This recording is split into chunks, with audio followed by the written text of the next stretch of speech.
What you are about to hear may scare you. If you are not ready for information that will not only change your worldview, but perhaps your life completely, then you should turn off this video now. An event with profound implications takes place in September 2015. A 3,000-year-old mystery called the Shemita. Some are aware of it, most aren't. Financial elites on Wall Street call it the end of a 7-year cycle. What they either don't know or won't say, however, is that these endings are historically disastrous, and this one may be even worse.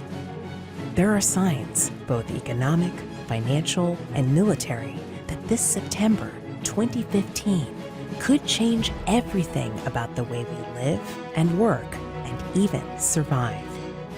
Unfortunately, while Shemita may formally end in September, its ramifications could expand with considerable destructiveness. While many are not aware of the specifics, people are uneasy. A Washington Examiner article reported that 72% in a recent poll feared an economic crash and that those expressing concern were at the highest level ever. Please watch this video to understand what you need to know and how to take action to protect yourself and your loved ones. It may be the most important 30 minutes you've spent this year, or any year. One thing I notice is that Jade Helm, a massive, unprecedented rollout of the U.S. military inside of the U.S., runs from July 15th until September 15th. This is particularly interesting in that there always seems to be a drill being run by the government during when an actual crisis occurs. Jade Helm has already begun in preparations, and the amount of military equipment being amassed in the US is truly mind-boggling. There's a lot of speculation that this amount of military buildup in the American South is in preparation for some sort of civil unrest.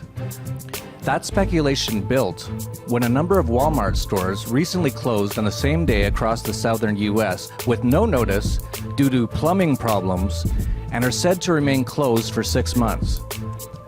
This fueled speculation that it's to be used for some sort of detention center for unrest. They said they wouldn't reopen for 6 months, which just happens to be after September. But it gets stranger and stranger. Recently, the New York-based Federal Reserve announced it's moving its operations outside of New York to Chicago because of concerns about a natural disaster.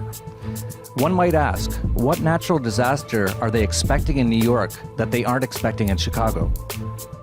Then, after the Fed's recent Federal Open Market Committee meeting, it took the highly unusual act of removing all calendar references from its post-meeting statement. Normally, in the post-meeting statement, they include calendar events for upcoming important dates like the next meeting.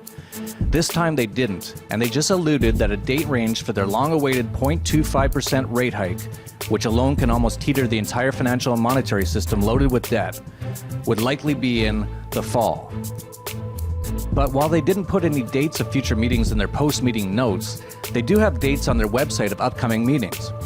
According to their site, the next meeting will be held just after the Shemita on September 16th and 17th. Meanwhile, the US federal government is buying another 62 million rounds of ammunition commonly used in AR-15s for training purposes, and NORAD announced that it is moving back into the Cheyenne Mountains because it is EMP hardened, leaving one to ask why NORAD is moving into the mountains to protect against a major attack at this time. It certainly appears as though a lot is happening, all surrounding this September.